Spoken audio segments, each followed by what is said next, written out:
شعبان کی 15ویں شب برات کہلاتی ہے، یعنی وہ رات جس میں مخلوق کو گناہوں سے بری کر دیا جاتا ہے۔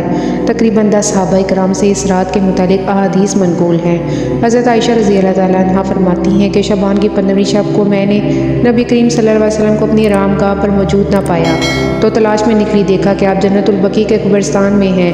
پھر مجھ سے فرمایا کہ آج شعبان کی 15ویں رات ہے، اس رات میں اللہ تعالیٰ دنیاوی آسمان پر نزول فرماتا ہے اور قبیلہ بنی کلب کی بکریوں کے بالوں کی تعداد سے بھی زیادہ گناہگاروں کی بخشش فرماتا ہے۔ دوسری حدیث میں ہے، اس رات میں اس سال پیدا ہونے والے ہر بچے کا نام لکھ لیا جاتا ہے۔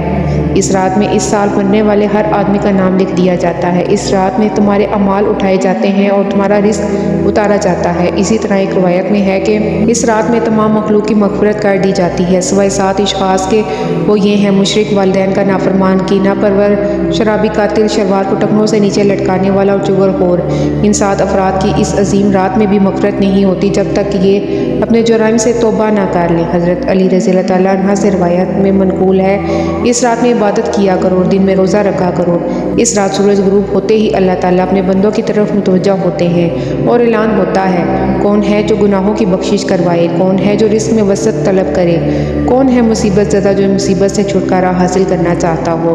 ان احادیث کریمہ اور صحابہ کرام رضی اللہ تعالیٰ عنہ اور بزرگان دین کے عمل سے ثابت ہوتا ہے کہ اس رات میں 3 کام کرنے کے ہیں: 1، قبرستان جا کر مردوں کے لیے ایصال ثواب اور مغفرت کی دعا کی جائے، لیکن یاد رہے کہ نبی کریم صلی اللہ علیہ وآلہ وسلم سے ساری حیات مبارکہ میں صرف 1 مرتبہ شب برات میں جنت البقیع جانا ثابت ہے۔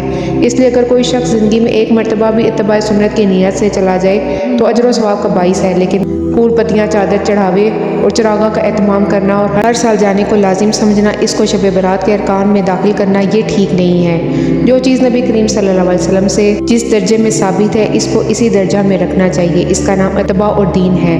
اس رات میں نوافل تلاوت، ذکر اور اذکار کا اہتمام کرنا چاہیے۔ اس بارے میں یہ واضح رہے کہ نفل ایک ایسی عبادت ہے جس میں تنہائی مطلوب ہے، یہ خلوت کی عبادت ہے، اس کے ذریعے انسان اللہ کا قرب حاصل کرتا ہے، لہٰذا نوافل وغیرہ تنہائی میں اپنے گھر میں ادا کر کے اس موقع کو غنیمت جانیں۔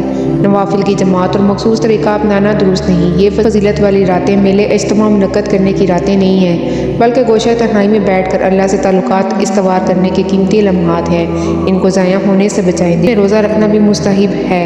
ایک تو اس بارے میں حضرت علی رضی اللہ تعالیٰ عنہ کی روایت ہے، اور دوسرا یہ کہ نبی کریم صلی اللہ علیہ وسلم ہر ماہ ایام بیس کے 13، 14، 15 کے روزوں کا اہتمام فرماتے تھے، لہٰذا اس نیت سے روزہ رکھا جائے تو موجب اجر و ثواب ہوگا۔ باقی اس رات میں پٹاخے بجانا، آتش بازی کرنا اور حلوے کی رسم کا اہتمام کرنا، یہ سب خرافات اور اسراف میں شامل ہیں۔ شیطان ان فضولیات میں انسان کو مشغول کر کے اللہ کی مدد سے محروم کر دینا چاہتا ہے، اور یہی شیطان کا اصل مقصد ہے۔